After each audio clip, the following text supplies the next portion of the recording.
Hey everyone, Earthy9 here, and today we're going to be building an engine on StormWorks, so let's get into the workbench and see how it's done. So now that we are here in the workbench, I'm going to demonstrate on two different engines, both the small engine and the medium engine.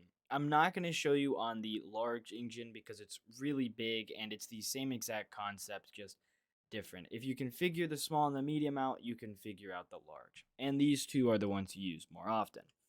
So to start with, we need to understand what each of these outs is. This one is RPS. We're going to do this in red for the demonstration.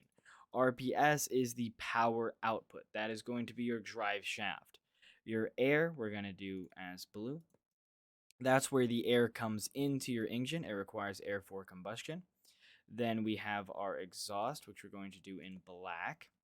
That's going to need to be piped out of your engine bay and out of your smokestack preferably. Then you have your fluids, which we are going to do yellow. That is going to be our fuel.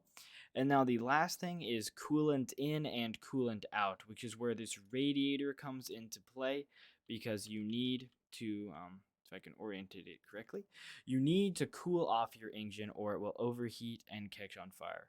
And we'll do coolant in green. So you just hook that up just directly to the radiator like so. Then the exhaust, which is going to be black, you just need to pipe upwards to get it out of there. For the demonstration, I'm just going to set it up a little bit like so. For our air, which is blue, we just pipe this up and then do a fluid port. This will eventually be flush with your hull or at a different spot if you want to pipe it that way, but for the demonstration we're just going to keep it small. And then for the fuel tank, we are going to use a small fuel tank. You can use whatever size you want, again, just for the demonstration, trying to keep it small, compact, and simple here. And then hook this up like so. And that is this engine wired up besides the drive shaft putting output.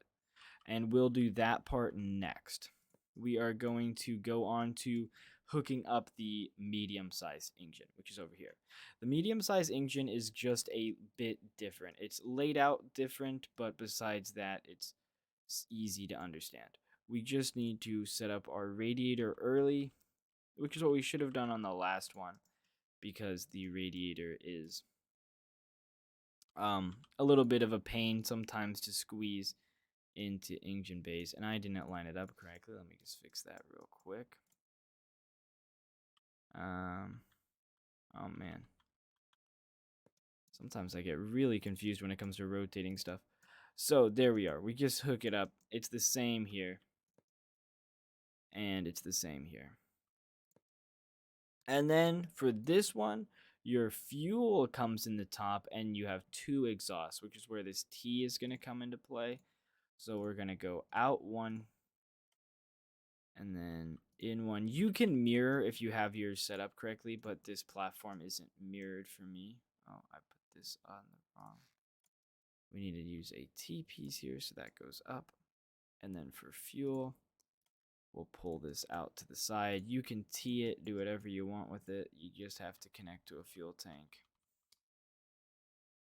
It's not too difficult once you get over the hurdle of understanding what everything is. And just like that, that's set up. Now we need to put this. Now over here is where this engine gets interesting. Your air is right here. That's where your air intake is. So you just need to pipe that out to the side. And then do the same exact thing we did with the small engine, where we get our air in like that. And then our RPS, if I could color code it correctly here, our RPS will come out the back. Okay, so those are both of the engines now built. Now we're going to wire them up and get them running and then show how to put the power actually out and into the water or to the wheels. The next part can be scary and intimidating, but I'm going to show you that it's not hard at all. The next part is logic. So for logic, we're going to want to have the throttle go to the engine, the other throttle go to the clutch. The difference is this is the engine revving up, and this is actually putting power to your propeller. The next thing we are going to want to do is set up the toggle button to go to the radiator and the pushed button to go to the engine starter. Now we have this all wired up for now. Next step is taking the battery and putting it down and going back to the logic. Using this, just connect the dots. Everything needs power, so everything gets hooked up to it. And now we're going to be ready to get the engine started. So we just spawn it, walk over to it, and I'll show you the startup procedure. We can sit in the chair. You don't have to, but we're going to.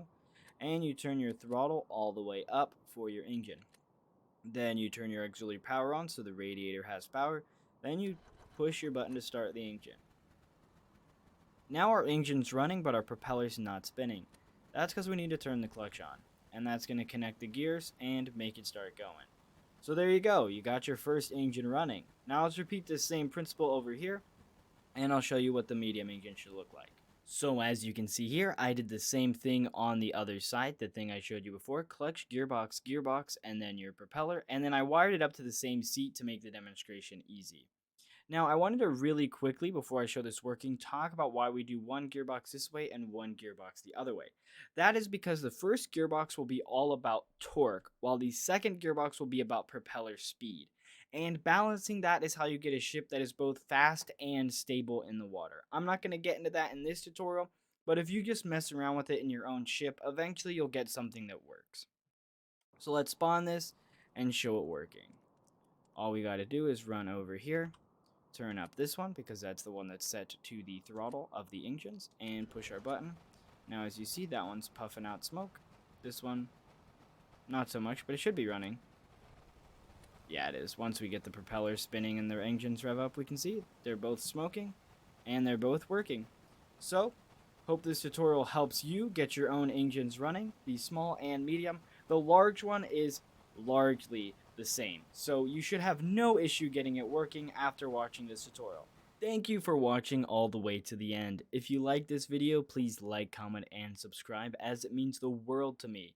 Stay tuned, I plan to be posting some more StormWorks videos, tutorials to help people out, and I plan to post more videos of RimWorld and other games in general that I find interesting. I also stream on Twitch, so go check that out.